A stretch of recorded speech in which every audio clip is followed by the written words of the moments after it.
So I did the FAFO thing. I really hope that this is not FAFO. So this is a PSA and the official social media record noting that the phrase F around and find out is an Afro-American proverb. It is a proverb that has been used in our community for at least 100 years.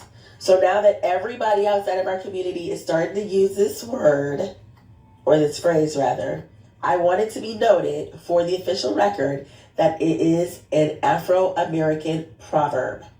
Before it gets mixed up with Gen Z slang, which is still really mostly Afro-American vernacular, I want it to be noted for the record that you all found out and know that it is in fact an Afro-American proverb. Thank you so much for your time and attention. Now, as a result of the re-election of Donald Trump for president, the phrase FAFO has resurfaced in a huge way. And this is largely due to the degree that people are feeling anxiety about not knowing what to expect from a second Donald Trump presidency. The term literally has gone viral. Many people have attributed the term to just simply internet slang.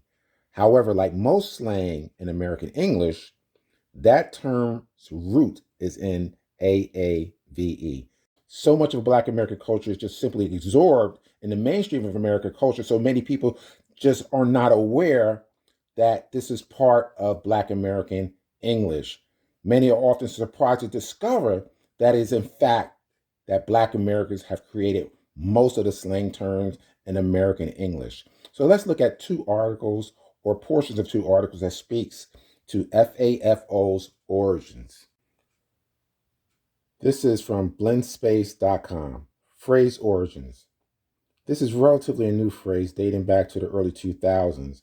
According to Google Trends, the first documented use of FAFO was in 2004. At that time, FAFO was predominantly used in the Afro-American community. People who used it usually said it in its full form instead of its acronym. Later, during the 2010s, FAFO was mostly forgotten. Then in the early 2020s and 2022 in particular, FAFO became an extremely popular phrase. No longer was it solely used in Afro-American communities, and people from different socioeconomic circles embraced it. All right, this is from the Washington Post.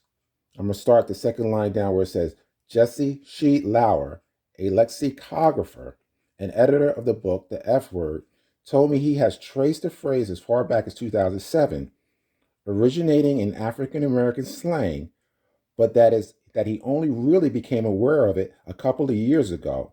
On Google Trends, you can see FAFO gradually pick up steam and then soar this past December. That was the moment that Kanye West got booted off Twitter for tweeting the unflattering photo of the platform meme lord turned overlord Elon Musk.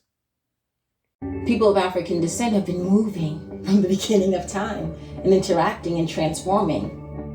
I think there's some things that are constant, but I also think it's constantly transforming. People may feel like the things that they're saying, regardless if it's considered, improper English, that's what may make them feel the closest to home. So it's almost like, kind of like a special legacy. For me, Black language is natural. That's the language, the first language I speak. It's my first language. It's how my people adapted to whatever, having their language stripped away or having to put it together from different parts and pieces of different creoles, or it's what we did with what we had, and that is not just sufficient, it's more than enough. My hope is that we begin to see our language and everything else that we can do that way. When I was a child, when whites would imitate Black speech, it was often done in a racist way to make fun of the way that Black people talked. Through time and with the advent of hip hop, you now see white kids in the suburban malls with their baseball caps on backwards. They're imitating Black speech patterns, but they're doing so because they try to embrace the culture. Even though our culture has been the object of racist discrimination, it's also been embraced by American society as really being very cool. Our styles of speaking, our styles of dress, the way we dance, the music, the food, it's cool. There is no doubt. We are the culture. We are the trendsetters. We are the influencers. Marketers choose us to promote what is trendy and what is cool. That's just a fact.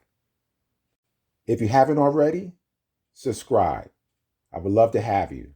Make sure you thumb up that video. Don't leave this video unless you thumb it up first, and then share it. Please share this information. It's valuable. All right? So until the next time, peace.